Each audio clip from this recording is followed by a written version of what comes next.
হাইরে সাদের চুলকানি। একটি ঘোষণা, প্রিয়রঞ্জন সরস্বতী পুজোয় লাগে। আর প্রদীপ প্রদীপ কিন্তু খুব জ্বলে, আর প্রদীপের আলোতে, মানে প্রদীপের আলো না থাকলে কেউ থাকতে পারবে না।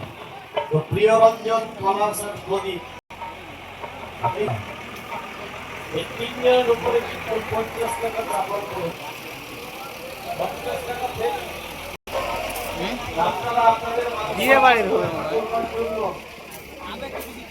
এই আসলে এসে 50-এর জায়গায় তিনজনে এসে 150 টাকা দেবেন। যদি না দিতে পারেন, আমার কথা নয়, যদি না দিতে পারেন তাহলে এই যে ডান্সার গুলো আছে আমাদের, এদের মতো শাড়ি পরে এখানে নাচতে হবে। হ্যাঁ, যদি না আসতে করিয়ে দিবা। আচ্ছা ঠিক আছে, তাহলে প্রিয়রঞ্জন প্রদীপ আর কলাস রেডি হয়ে যাও, তোমাদের নামে 50 টাকা চাপাল করে দেবো না ফেরি। হ্যাঁ, 3 টাকা মাত্র। ঠিক আছে।